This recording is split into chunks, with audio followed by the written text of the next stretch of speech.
Welcome to a special In Other News broadcast that will again engage in rigorous discussion of opposing viewpoints on geoengineering. I'm Geoff Brady. In this first hour, Dane Wigington will speak with author Patrick Wood, who researches the technocratic totalitarianism but consciously omits climate engineering within the belief that climate change data and concerns are not real, and that it's part of a multi-pronged scam. A scam imposed by entities such as the Trilateral Commission and the United Nations that set up the long game now known as Agenda 2030. Dane Wigington will counter with climate change and climate engineering evidence indicating climate change is real and that climate engineering has been fully deployed, further fueling an overall climate collapse. In the second hour, Professor Paul Beckwith returns for round two. Professor Beckwith explores the data showing rapidly changing weather patterns. Beckwith said he would look into Dane's research on real-time climate engineering, indicating that ongoing geoengineering programs are a major causal factor related to the accelerating climate disasters and disruptions. What is climate engineering or geoengineering? Some define it as the deliberate modification of a planet's environment by the addition or subtraction of a resource or energy input on a massive scale. Proposed geoengineering projects on Earth, often introduced as a means of combating climate change, have included space mirrors, aluminum or sulfur spraying in the stratosphere, and oceanic carbon sequestration. Our guest, Dane Wigington, has a background in solar energy and forestry. He's a former employee of Bechtel Power Corp. and is the lead researcher for geoengineeringwatch.org.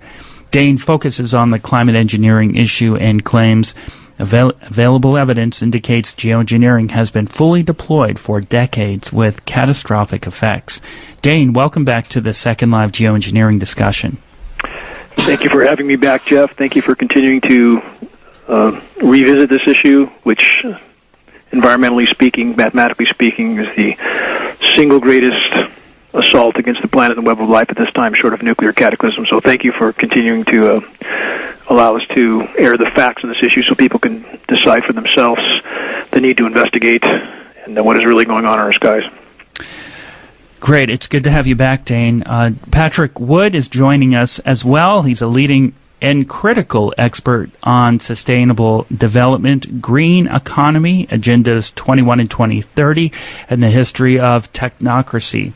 He is the author of Technocracy Rising, the Trojan Horse of Global Transformation, and co-author of Trilaterals Over Washington's Volumes 1 and 2 with the late Anthony Sutton.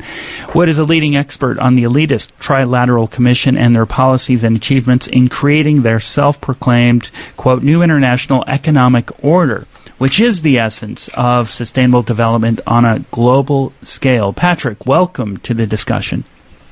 Well, thank you for having me on. I'm looking forward to the discussion. Excellent. Well, there's no doubt there are many areas that you both would agree on, but we'll focus in on each viewpoint of climate change and real-time climate engineering. Patrick, you talk about technocracy as a replacement economic system, as wealth redistribution, and it's about controlling resources from city, state, and federal governments for a global trust. You've pointed out that the technocratic system was at one time outlawed in Canada. Well, if you would, please give listeners an understanding of what technocracy is and how you write about its influence in the context of its involvement in the climate change topic. Well, you bet. The original technocrat movement started back in the 1930s when it was in the heat of the Great Depression.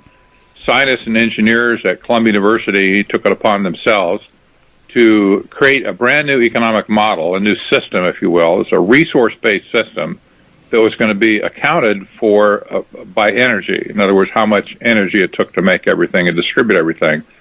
And it was very radical. It didn't succeed. Fortunately, the American public rejected it mostly by the middle of the 40s. But they themselves said back in that day in one of their official publications that technocracy is the science of social engineering. And they said it's the scientific operation of the entire social mechanism to produce and distribute goods and services to the entire population.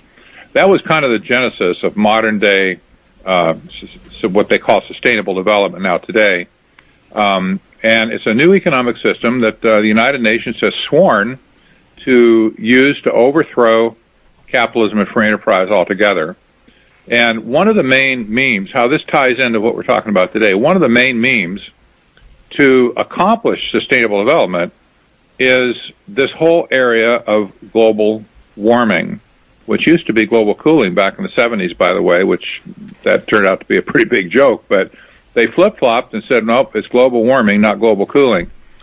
So the whole mantra over the last several years that we've seen in the public eye, including the big Paris climate agreement, stuff like that, this whole thing has, in my opinion, and according to what I see in technocracy documents, is basically the stimulus to drive people into the only solution being offered, namely sustainable development or technocracy.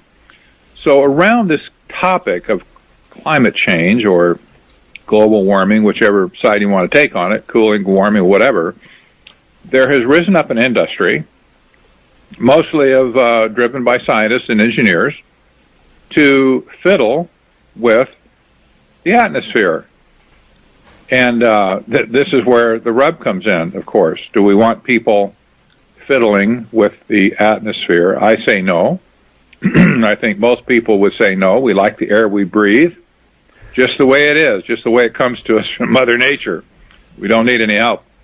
But there are a number of actors today that are doing different things with the atmosphere, not just necessarily with airplanes, by the way, but there's other things as well. This whole topic, this whole kind of scientific area of managing global warming includes geoengineering. It's a very important segment of it now. And we find very openly that there are, in fact, scientists and engineers all over the world that are doing things to our atmosphere in order to control the weather. And yes, it is having adverse effects. And I would say if there is man-made climate change, I would say a hearty amen. Okay, Patrick or Geoff, before we get too far, I'm just afraid if we get too far down the road, I won't be able to catch up to... that's true, Dane. And okay, so thank you, Patrick. Dane, could you give listeners your views on climate change and climate engineering and then respond to Patrick's perspective, please? For the listeners still that don't know why I'm in this endeavor, I have a background in solar energy, again with Bechtel Power. Home was on the world's largest renewable energy magazine, Off-Grid Home. I was losing tremendous amounts of solar uptake from whatever the aircraft were emitting over my head. That's what led me onto the subject of climate engineering. Back to, in regards to the state of the climate, Patrick mentioned something important that needs to be considered. He mentioned the fact that there was a very anomalous leveling off of global temperatures between 1945 and about 1975. The part of the equation that is never admitted to is that was the direct result of the early deployment of climate engineering, which happened based on available data in 1945. So without an open admission of this fact, we had academicians that didn't understand, and the geoengineering was first deployed over the polar regions, had a profound effect until the negative effects were fully manifest, if you will. So this gap that people who deny anything is wrong with the climate, and Patrick, you and I would agree on many points, the sort of criminal elements in government, their plans, their agendas, we would agree on many points in that regard. But I think it's important to note that the notion that there is nothing wrong with the climate is actually a parroting of the exact narrative the power structure wants. And when we look at an issue like you mentioned, that there was a big joke on the cooling that happened from 1945 to 75, or leveling off of the temperatures, I would counter that with, it's definitely not a joke. That was the deployment from an experiment from which there is no return of climate engineering. And unless or until we include climate engineering in that equation, we're not having a legitimate discussion. So that leveling off of temperatures, some of which may have been simply due to statistical altering of the data to make it look as if geoengineering was truly having a more profound effect to help sell it to other nations. So again, I would argue we can't have a legitimate discussion about the climate without discussing climate engineering first and foremost. And as you correctly stated, Patrick, I think you would more or less would agree if you can acknowledge this, that the climate engineering programs are having an effect on the climate. I think you kind of agreed to that. Is that correct? That's absolutely correct. And whether it's having a tangible effect right now, or whether they want it to have a tangible effect, those might be two topics to talk about. But there is intent there. There's definitely intent there. Okay, so if those types of operations have an effect on the climate, what I would argue is, why would we not consider any other form of human activity that has a similar impact on the energy balance of the planet? Why would that not also affect the climate? So, any form of human activity that affects the energy balance of the planet is, in fact, a form of geoengineering. So this cooling period you spoke of, data indicates, is a direct result of climate engineering, and as the negative aspects truly kicked in about the mid-'70s, the military-industrial complex just doubled down again and again and again. And I would argue this, and I'll toss this mic back to you and Geoff, that the exact narrative, the power structure and the climate engineers want the public to parrot, is that there's nothing wrong with the climate. That's one of the primary objectives of the climate engineers. So to take that narrative is actually to toe the line for the power structure and the geoengineers. Patrick, your response? Well, yeah, that's an interesting thought. At this point, if I were let's say a hardcore climatologist, climate scientist, and I looked up one day, I just woke up maybe like Rip Van Winkle and looked up at the whole situation with the atmosphere and what's going on and whatever, and tried to make sense out of what's actually happening and how much was done by the right hand, how much was done by the left hand. I don't think at this point anybody can really say what the baseline is for the climate, except maybe going back 500 years. I don't know that anybody can say what the baseline is right now, because so many people have been mucking it up in all kinds of ways, whether it be smoggy cities like Beijing, or whether it be volcanoes, or whether it be spraying stuff, putting stuff, or injecting stuff into the atmosphere to create artificial cloud cover. I don't know how you can separate the whole thing at this point and say, well, this is 20% here, 5% there, and so on. It's a mess. The whole thing is a mess. And basically, my position is, if I could have my way, all this stuff just needs to stop. Period. We need to take the reins away from anybody who would attempt to artificially change the atmosphere. Period. We would certainly agree on that point. What I would argue is this, and that's certainly the mission of geoengineeringwatch.org, to expose and halt climate engineering.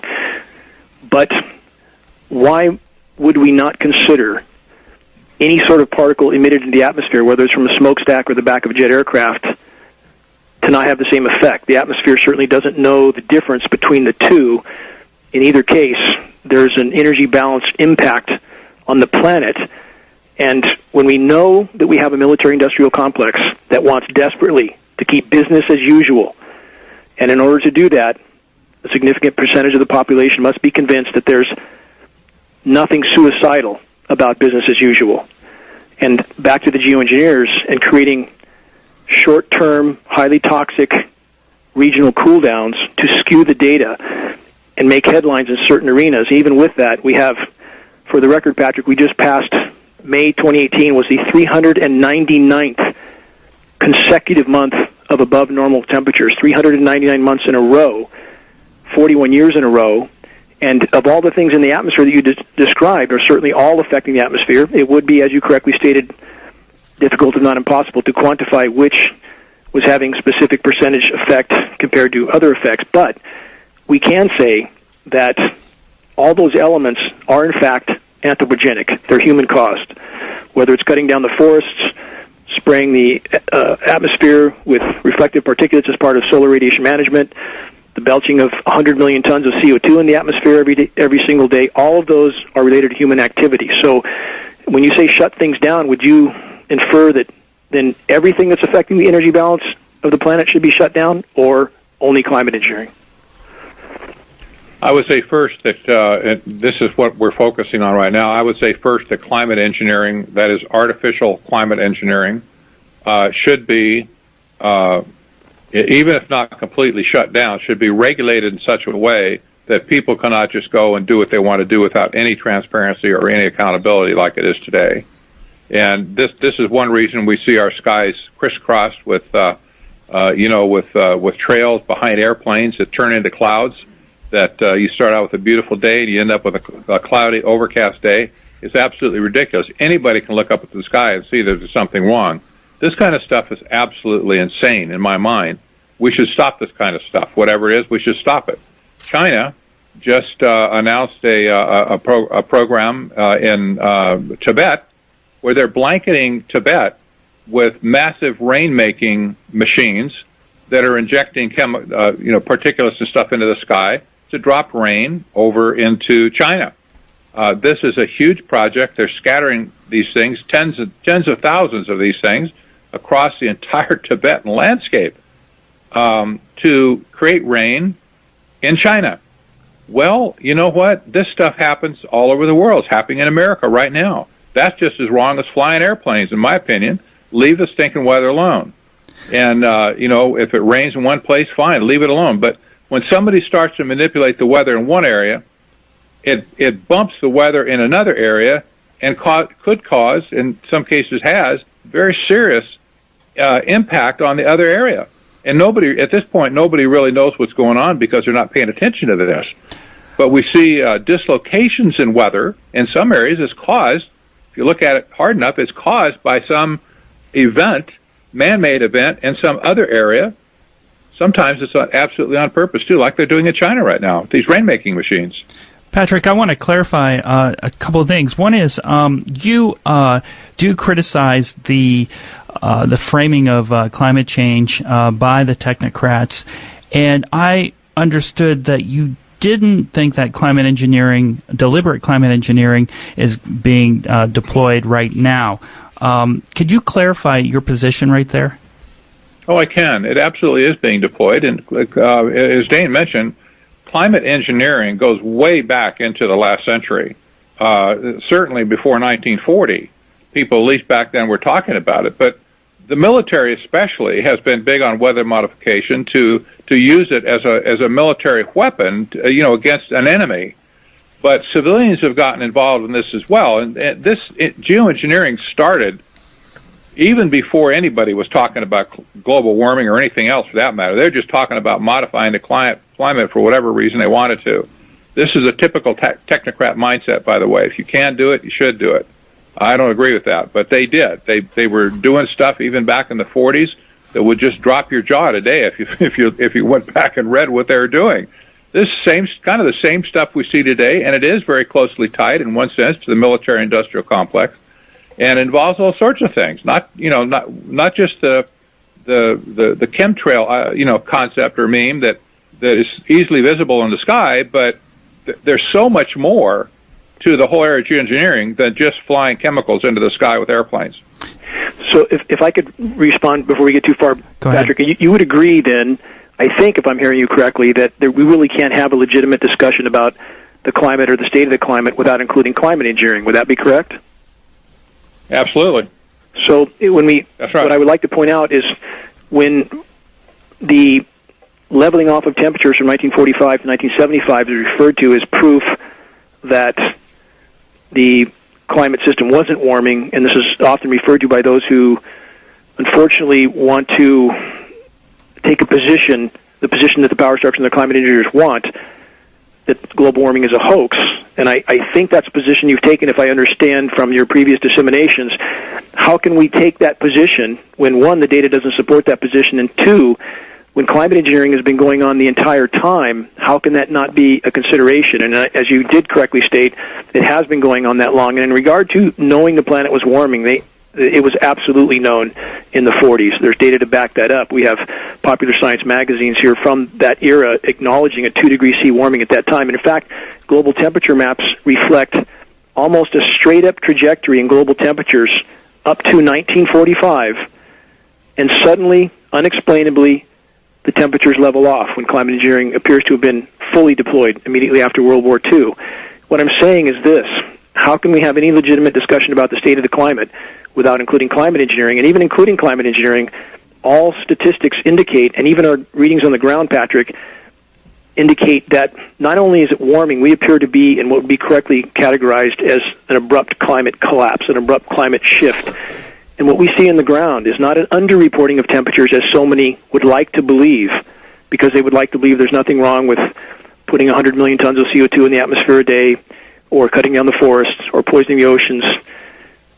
But what we see is an underreporting of temperatures, not overreporting. So it's, in fact, it's much warmer than is actually being reported. And again, an expressed agenda of climate engineering, and on the whole concept of the agenda of those in power, we'd have many, many points we would agree on. But I would simply ask you to consider this, that a primary objective of not just of climate engineering, but of the power structure as a whole, is to mask the severity of abrupt climate collapse from the population until the last possible moment. And that is a primary objective that I feel is not being acknowledged. I don't know that I have a whole lot to say about that. I would generally disagree with the meme that climate change, that global warming especially, is something that would have happened, that would have been brought to the attention of scientists normally, were it not for the global elite's intervention to use the concept of climate change as a driver to drive people towards sustainable development. This has been what the United Nations has done with it since at least 1974. Although back in those days, I'll point out, the big thing was global cooling, and I think I just covered that. The global elite back then. I know that question. No, I didn't push it. I never brought that into evidence, by the way. So I never said anything about the temperatures back in the misunderstood you. 40s and 50s. I misunderstood you. That maybe if I could clarify on that point, I thought you brought up the fact that I think you said it was a big joke because there was a cooling from 45 to 75, and I did try to answer that question. It relates directly to climate engineering, but maybe I misunderstood you. Okay. No, that's not. Actually, I just didn't bring up any other temperature reference back in those days. But I just will point out that back in the early 70s, global cooling was the big thing, and Time magazine, Newsweek magazine were writing about it, and even the global elite were talking about it in terms of using that to drive people to a certain social outcome. This is about, and this is all definitely about moving people to a predetermined social outcome. And when I read the definition of technocracy in the first place, it's the science of social engineering. All of this boils down to that in the end, the science of social engineering. It's about what one group of people wants another group of people to do. And they're using science in order to accomplish that, to bully, if you will, to get their way and have people act in a certain way or consume in a certain way or live in a certain place or whatever. This I reject actually completely. If I could respond to that, then you would agree that the climate engineering operations in some sense are a form of profiteering or agenda fulfillment by the power structure. Is that correct? Well, there's another group of actors in the world, which I'm trying to, maybe I'm not making it very clear. There's another group of actors in the world that are not political. They're not political animals like we think of the traditional political I don't want to open up a whole new, I want to finish that thought before we go into a whole new trajectory. I'm just trying to figure out that particular point. Forgive me, I just want to finish this point, then I'll give this back to you.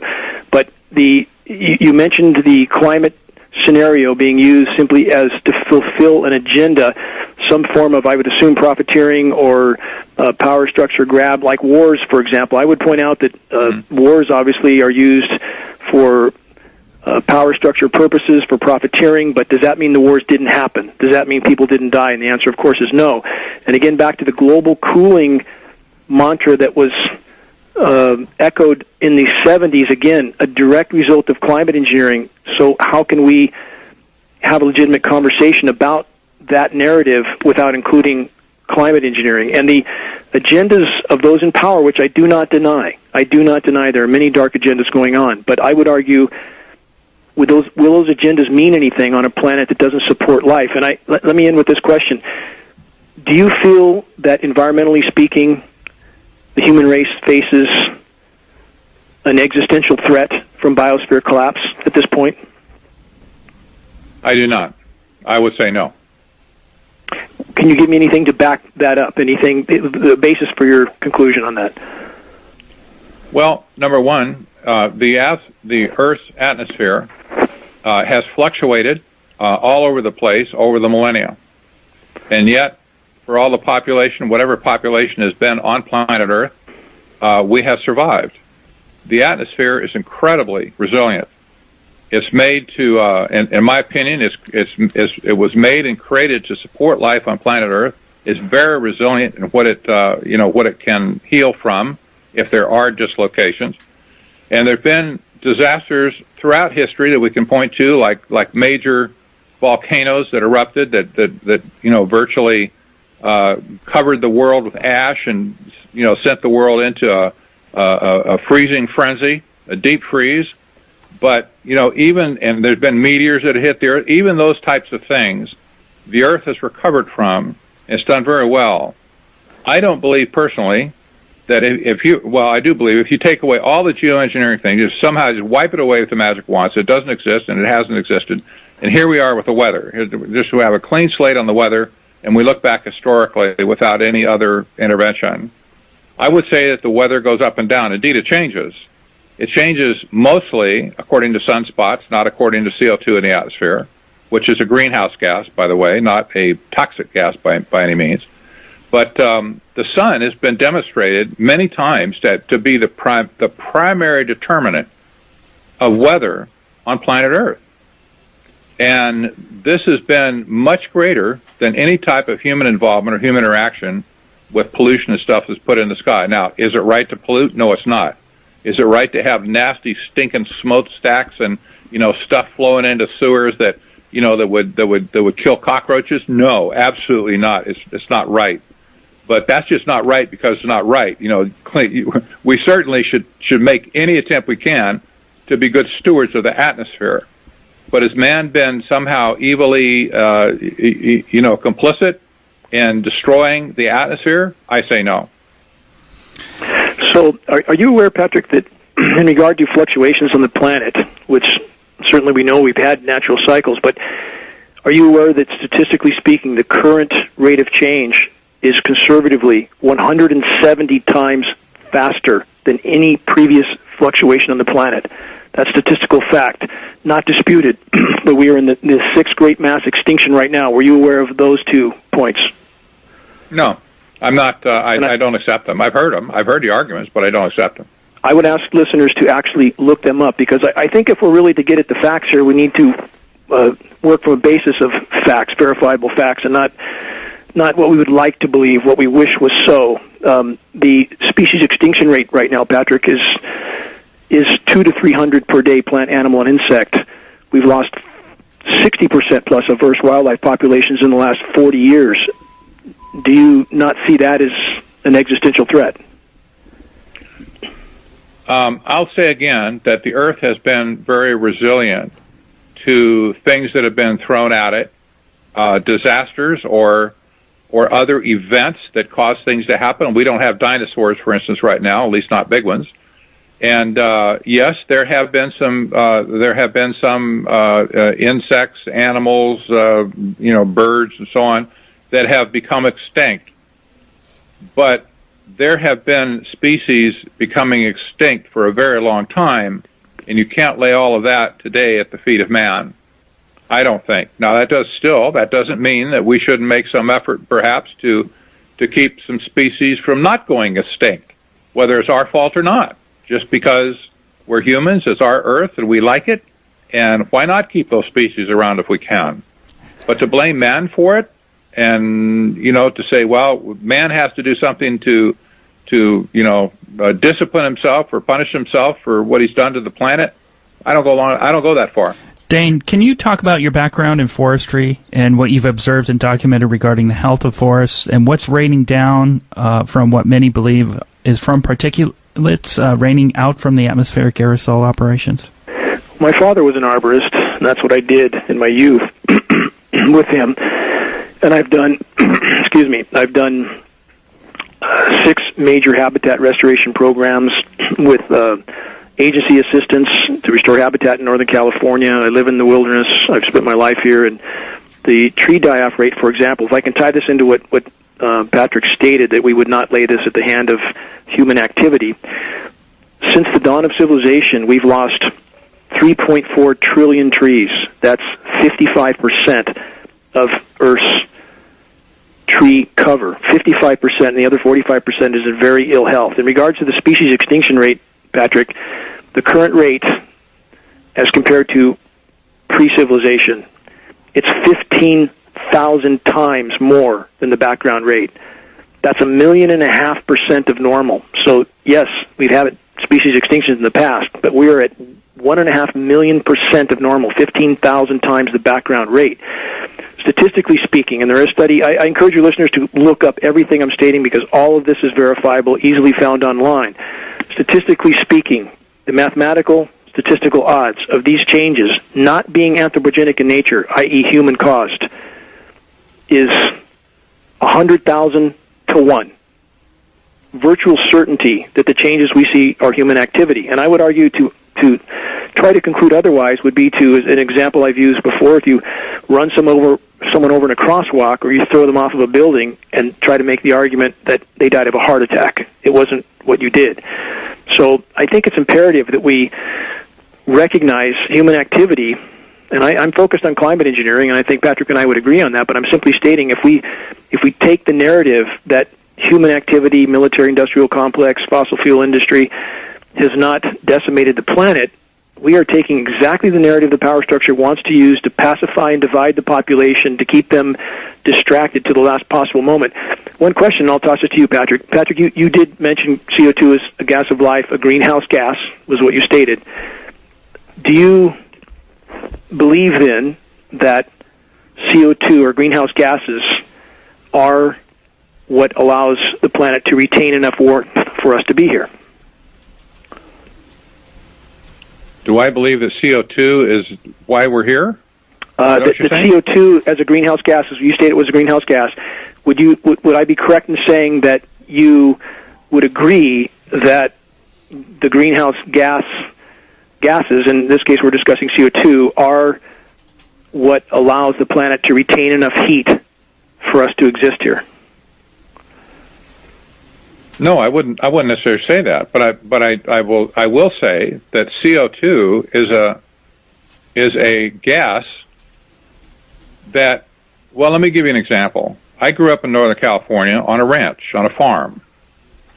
And in Woodland, California, a group of forward-looking agronomists invented hothouse farming of tomatoes.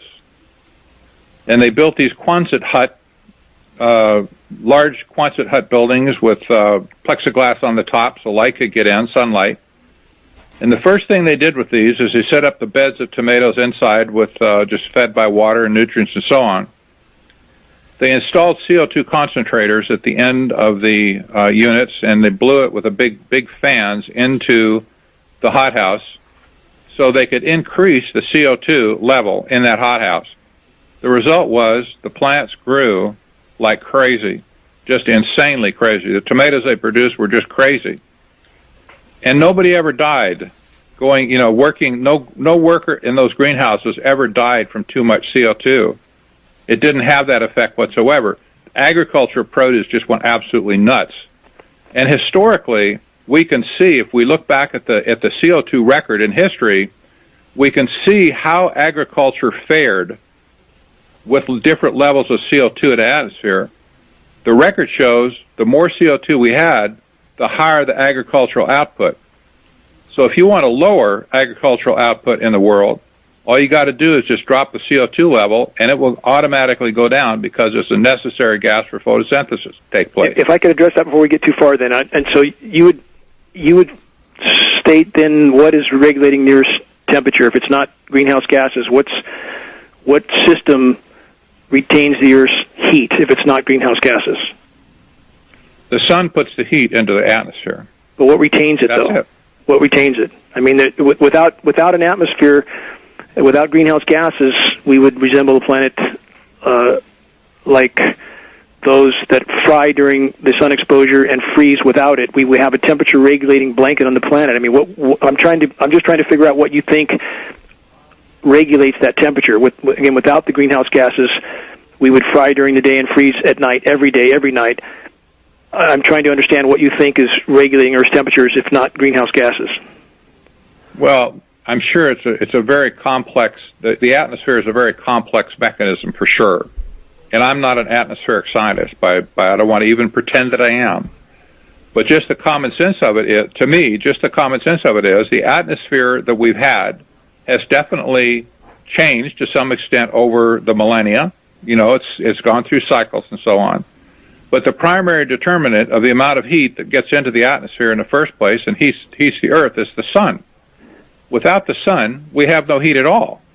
This is where heat comes from. If we have a very active sun and it's putting out an extra amount of radiation and so on, the Earth's atmosphere is going to heat, and vice versa. If the sun goes cool, if it like right now we're headed into into a solar minimum, and so the Earth is probably going to go into a cooling cycle for a time. But this has been observed throughout history. So, you got two things. Where does the source of heat come from in the first place? Primary determinant is the sun, not how much we hold in with, man-made gases or anything else. It's still the sun. I just want to point out, without greenhouse gases, the second the sun wasn't shining on the surface, the heat would immediately escape into space and the planet would freeze. So I don't think scientifically anyone disputes that we have an atmosphere that holds in the heat, and we have other gases that are not discussed, like methane, nitrous oxide, both of which are also filling the atmosphere, both of which are highly effective at trapping heat. And we see temperatures reflecting that. Although you stated you think we were heading into a cooling cycle, and I've heard that for about 10 years or 15 years from various sources, I refer back to the statistics that are not disputed. 41 years in a row of above normal global temperatures that are escalating rapidly still. 399 months in a row of above normal temperatures. In regard to CO2 and the hothouses, those environments do not use natural soils. They are heavily augmented soils, which allows those organisms to utilize the extra CO2. That is not the case in the natural world. In fact, we have peer-reviewed study to prove, I'm quoting right now, rising atmospheric CO2 is reducing protein concentration in pollen. It's reducing crop yields, not augmenting them in the natural world. It's reducing them. Why? Because nothing can adapt at this rate, at 170 times faster than any former fluctuation in Earth's climate. Nothing can adapt. And again, we are seeing, as a reflection of the greenhouse gases, and this is a big confirmation of this fact, we are seeing nighttime low temperatures rise twice as fast as daytime highs. Why? Because the heat is not escaping back at night as it once did, because the greenhouse gas effect is magnifying. And I would encourage listeners to investigate everything I'm stating. And back to climate engineering, which I think you and I definitely agree needs to stop, Patrick.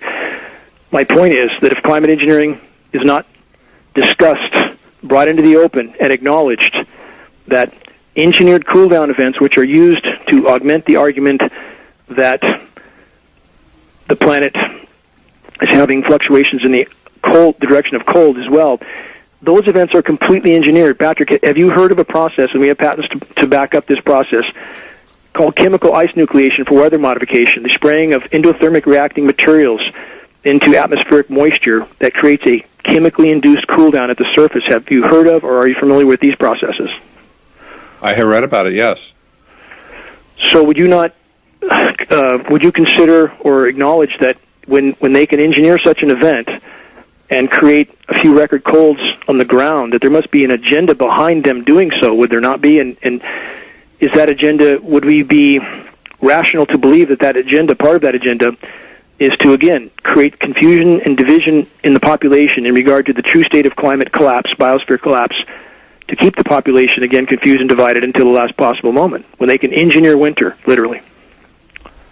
I would not jump to that conclusion, nor to the motive that the idea is to manipulate people in the way that you're describing. It may. What would you say the motive would be?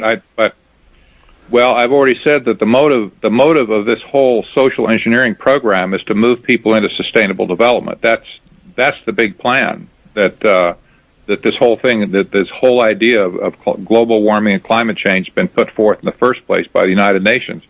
And they're looking to implement sustainable development. Sustainable development is warmed over technocracy from the 1930s. I'm telling you, it's an ugly system that tells business people what they're allowed to make and tells consumers what they're allowed to consume.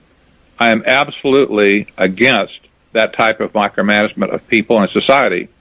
And that's where all this thing is leading, because when you get down to it, whatever the thing is, when you get down to it and say, well, if man has been the one that's done all this, then we need to regulate and modify man to make man not do this anymore. So you're down to social engineering again. I disagree completely with social engineering, and I think people just need to stay out of it. And but there's always been people who want to lord it over other groups of people throughout history. That's nothing new. So when the scientists got involved, let me finish my thought. When the scientists got involved with this whole process, when the scientists and engineers got involved, like the ones that were at Columbia University back in 1932 that started Technocracy, when they got involved, everything they said, everything had a scientific solution. There was no truth to be found outside of science, period, end of subject. And so the scientific method would be the final arbiter of all wisdom and knowledge that would come through these scientists and engineers. So every problem that happens to mankind, they rise up and say there's a scientific solution. This is wrong thinking. There's plenty of truth discovered outside of the laboratory or outside of science. And to say that that's the only source of truth is just flat out wrong. But you give a technocrat scientist or engineer some rope, the first thing he'll do is look for a problem to solve, and he'll have some scientific explanation on how it can be solved. This is largely the mindset that has brought us the current round of geoengineering. This is the way these people think, and it's wrong-headed, but that's the way they think. I would completely agree with you on those points, that this is the techno-fix mentality that's heaping one layer of insanity on top of another, on top of another. On the other hand, the notion that we should all have free reign as groups or individuals to do whatever we want, wherever we want, whenever we want, like groups like Raytheon, Lockheed Martin, and others in the military-industrial complex that are in fact at the core of climate engineering, and the notion that they should not be regulated or overseen or restricted in any way is why we're in this mess. If we all simply behaved in a manner that had no regard for the long-term greater good, we wouldn't be here long, and in fact, that's exactly the path we are on right now. So, again, in regard to greenhouse gas buildup, the effect on crop production, which is well documented, can't augment crop production. The excess CO2 cannot augment crop production without enough supporting elements in the soils, and those are not there, and it's in fact decreasing the nutrient content of many crops. We have the notion that all of us doing whatever we want. I, for example, have a significant habitat preserve on the east side of Lake Shasta. If I decided to cut every tree down on my preserve, would that not have ramifications for those around us? And if we're doing things as individuals that impact others around us, that is a direct contradiction to this sort of scenario I think you laid out, where we should all be free to do whatever we want. But if what we or corporations are doing is horrifically and permanently in many ways impacting others, do you not see a problem with that? Corporations are at the root of this from the get-go. That's why I studied the Trilateral Commission back in the 1970s. They were the group that represented most of the largest multinational corporations of that day, and they set out for a plan to create a new international economic order. That was all over their literature back then. This is a result today. This is a result of that new international economic order that they started to plow the ground for back in 1973. It was fueled by these very large organizations, including one of the early engineering organizations, by the way, that belonged to the Trilateral Commission was Bechtel Engineering. Caspar Weinberger was one of the founding members of the Trilateral Commission. That's why I left in one at an early age. I've made that clear. I mean, I've had that hung around my neck. I left when I was 22 years old because of what I saw. There's not much else I can do but leave a company like that.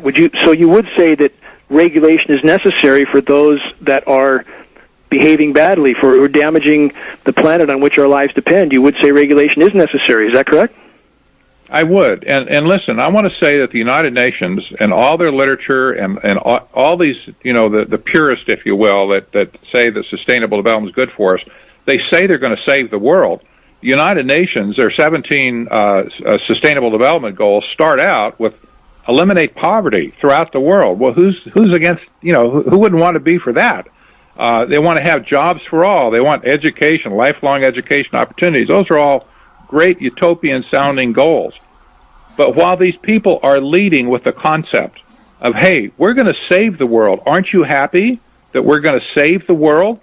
The fact of the matter is, their actions, okay, I don't care what comes out of their mouth, their actions are polar opposite of their mouth.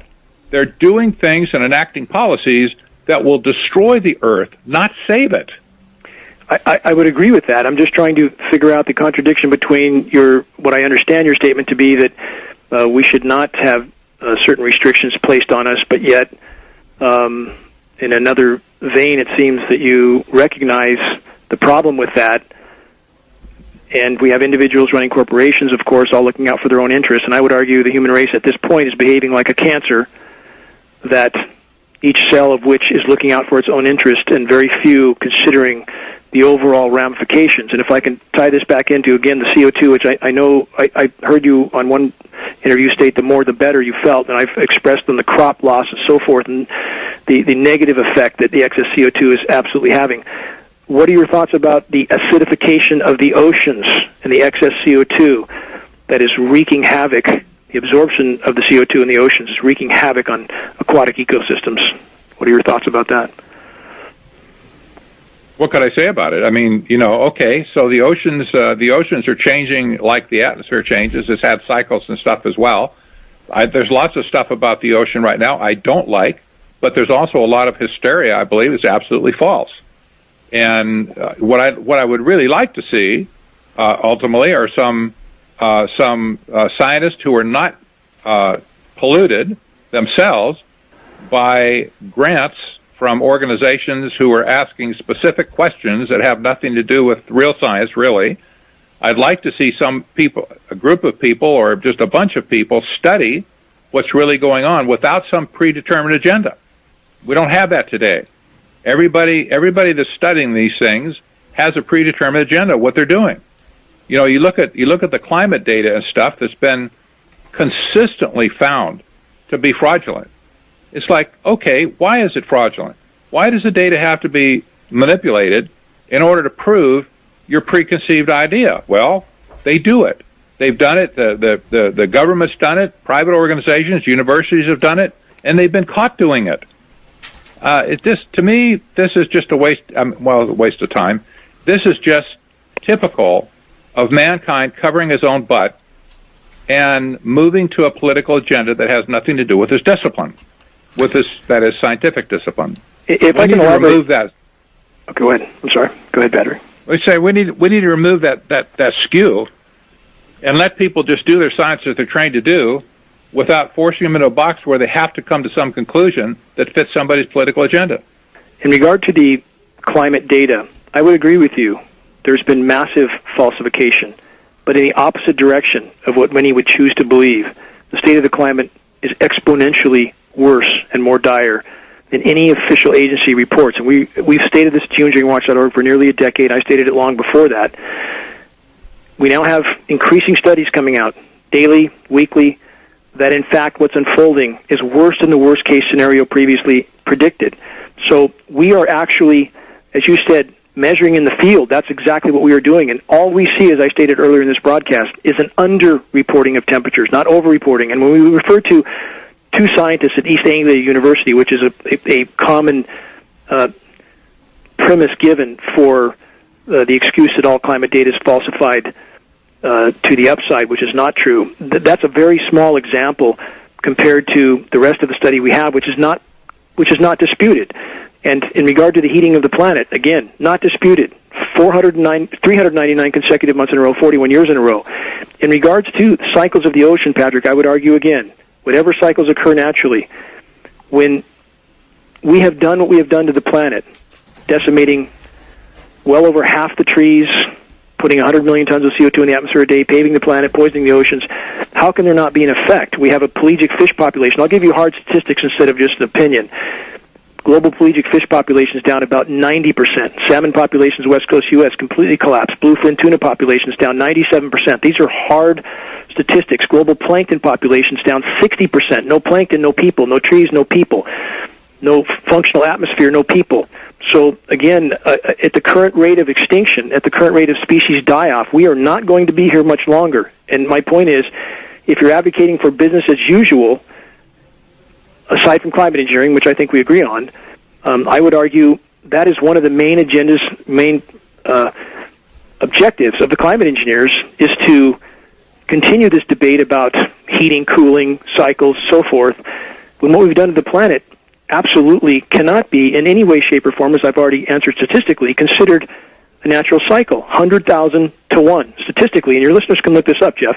So I'll finish with this. Can you say it's just hysteria, like the sort of data I'm giving is hysteria. Can you cite any example or any statistic that would back up the notion that a concern over biosphere collapse and planetary omnicide is just hysteria?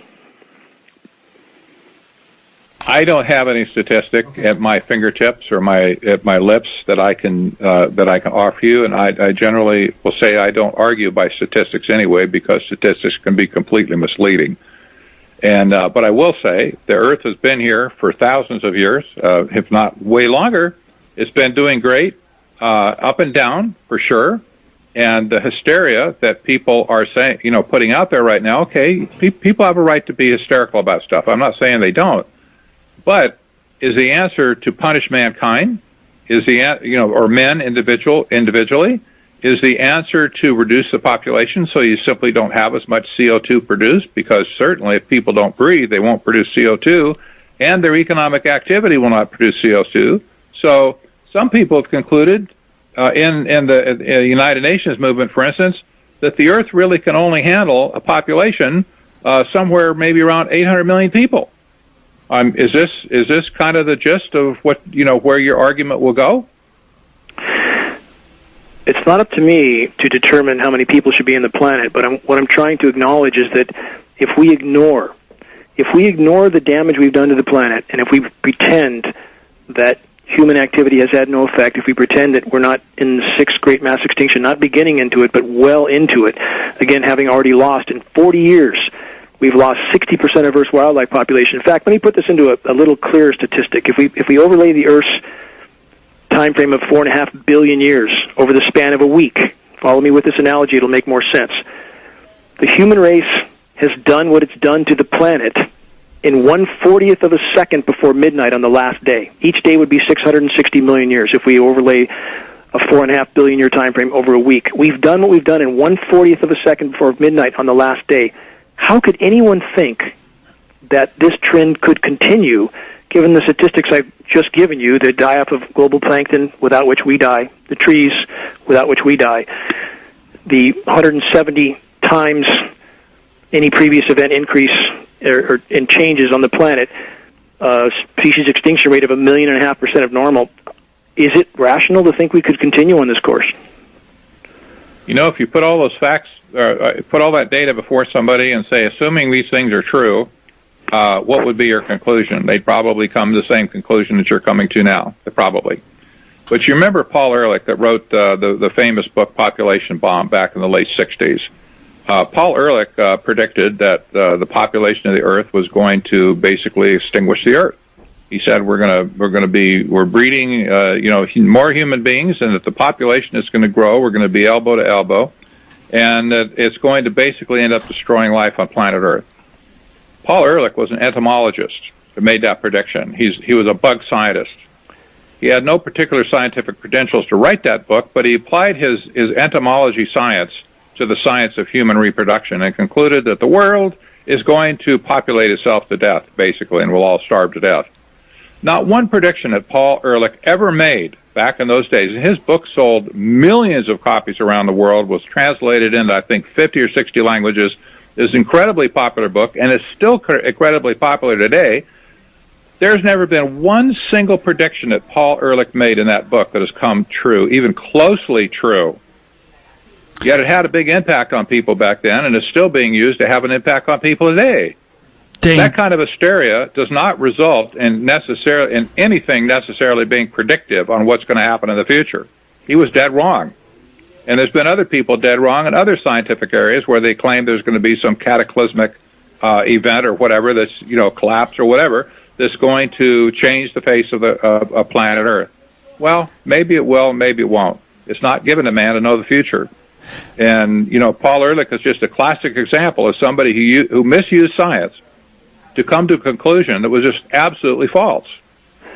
Dane, before you answer that, I just wanted to let you guys know we have about 4 minutes left, and I thought, Dane, it might be important to talk about the temperature map that you mentioned to me to create a business as usual scenario regarding climate, using climate engineering, especially over the northeast part of the United States.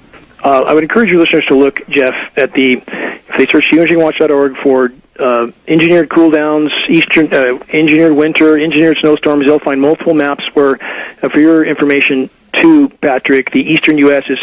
is relentlessly exposed to chemically engineered cool downs. Why? To continue to polarize that population into believing there's nothing wrong with the global climate. And if I could back up to Ehrlichman, insect populations, Patrick, are down globally, depending on the study, 80 to 90%. No insects, no people. 80 to 90% decline. Not sure if you're aware of that. And when you say it's not given to man to know the future, I would argue that if we have a sense of reason and we're going 100 miles an hour, 10 feet from impact into a concrete wall, we have some idea of what's going to happen. And I would argue that's exactly the path we're on. And I would encourage people to look for hard statistical data, which we provide at geoengineeringwatch.org.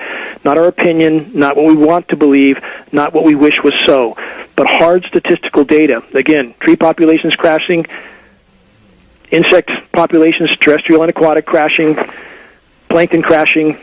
Any one of those scenarios is enough to trigger total global extinction, and it is happening right now. So, again, I hope, Patrick, and again, we agree on the criminality of the governments. I'm just asking you to consider that there are very real existential threats that if we ignore, that's exactly what the power structure would want us to parrot, and those who deny there's anything wrong with the environment or the climate are parroting exactly what the power structure wants them to parrot. I'm asking you to consider that. We have 1 minute, Patrick. Well, I don't have much to add to this. I came into this discussion as one who studied globalization for decades. If I have a line in the sand, it's with the process and the idea of globalization and the people who bring it to us. They're all wrapped up in this. They're all complicit. The United Nations agenda that is trying to impress throughout the world, they're trying to flip our economic system altogether into sustainable development. And Dane, it sounds to me like you'd be quite a supporter of sustainable development, by the way. I'm a supporter of a planet that supports life, Patrick, and the delusion that we can continue business as usual and be on the planet much longer is simply not reality. So I'm in support of a planet that continues to support life, and that's my bottom line. Okay, then that basically would be the sustainable development argument. There is no, that's an oxymoron. You can't sustainably develop on a finite planet with finite resources, so I'm not for that. And so please don't take one thing and make it into another. I'm simply saying if the planet ceases to support life, that's the bottom line, and that's the track we're on, statistically, mathematically, verifiably. Okay, well, that's basically what the United Nations says, too. So I guess, for whatever reason you're in a position, that kind of goes along with it. Just asking for facts, Patrick. I'm just asking you to cite facts and not opinion and not ideology. Well, there you go. It is an ideological battle in the end of it. Whether you not from my side. Look at it that way or not. Well, not from my side. I'm citing facts. I'm citing statistics and facts, and I'm asking you to please come up with some of the same, so that you would have a position for your conclusions and not base them on ideology. Okay. Well, we'll agree to disagree on that for now. Okay, and that's a very interesting place because to end, because this is. It seemed to be kind of unraveling a little bit here. But Patrick, I want to thank you for being on in Other News special on with Dane Wigington. I really appreciate that you had the courage to do this live on the air. And my pleasure. Well, Patrick Wood is a leading and critical expert on sustainable development, green economy, agendas 21 and 2030, and the history of technocracy. Patrick, thank you so much for being on In Other News. You bet, Jeff.